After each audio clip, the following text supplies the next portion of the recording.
Assalamualaikum warahmatullahi wabarakatuh. Perkenalkan, nama saya Freya Syahla Alifia dengan NPM 231408. Saya dari kelas I. Di sini saya akan menjelaskan materi tentang silogisme. Yang pertama adalah silogisme. Silogisme ini adalah penyimpulan di mana dua keputusan atau yang bisa disebut dengan premis itu disimpulkan dalam suatu kesimpulan yang baru. Keputusan yang baru itu berhubungan erat sekali dengan premis-premisnya. Keeratan terletak di dalam hal ini. Jika premis-premisnya benar dengan sendirinya, maka kesimpulannya itu akan benar. Lalu ada struktur dasar dalam silogisme. Struktur dasar silogisme ini terdiri dari 3 bagian, yaitu ada premis mayor, premis minor, dan kesimpulan.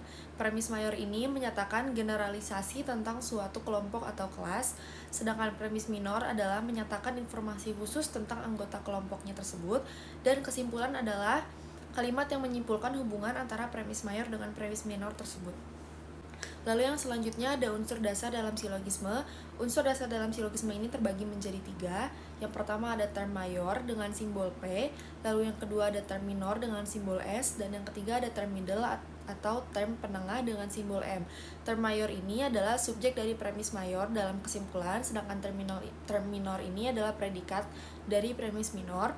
Lalu term middle ini adalah istilah yang muncul di kedua premis, tetapi tidak dalam kesimpulan. Lalu yang selanjutnya ada proses penerahan deduktif. Yang pertama ini ada identifikasi premis, memulai dari mengidentifikasi premis mayor, lalu ke premis minor, dan ke mengidentifikasi middle term, yaitu konsep yang ada di kedua premis tersebut. Lalu yang kedua ada menghubungkan middle term. Pastikan middle term ini ada atau muncul di kedua premis, yaitu premis mayor dan premis minor. Yang ketiga, setelah mengidentifikasi premis dan menghubungkan middle term, ada penarikan kesimpulan, yaitu setelah mempertimbangkan hubungan antara premis minor dan premis mayor, kesimpulan dapat ditarik secara logis. Yang terakhir ada verifikasi. Setelah menyimpulkan kesimpulan, kita harus memverifikasi apakah kesimpulan tersebut valid dan memenuhi kriteria kebenaran dalam silogisme. Lalu di sini saya akan memberikan contoh tentang penalaran deduksi. Di sini premis mayornya ada semua kucing adalah hewan berbulu, lalu premis minornya Tom adalah seekor kucing. Semua di sini merupakan Q dan kucing adalah TS-nya adalah merupakan K dan hewan berbulu merupakan TP-nya. Tom adalah TS adalah itu K dan seekor kucing ini TP-nya. Di sini bisa dilihat bahwa kucing muncul 2 kali, yang merupakan kucing ini adalah sebuah middle term. Jadi kesimpulannya adalah Tom adalah hewan berbulu.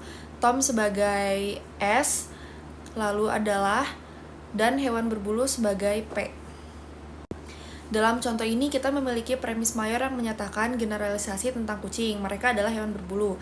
Premis minor menyatakan informasi khusus tentang Tom, yaitu Tom adalah seekor kucing, dan kesimpulan yang menyimpulkan hubungan antara kedua premis tersebut adalah Tom adalah hewan berbulu. Terima kasih, mohon maaf jika ada kesalahan kata atau pemahaman. Wassalamualaikum warahmatullahi wabarakatuh.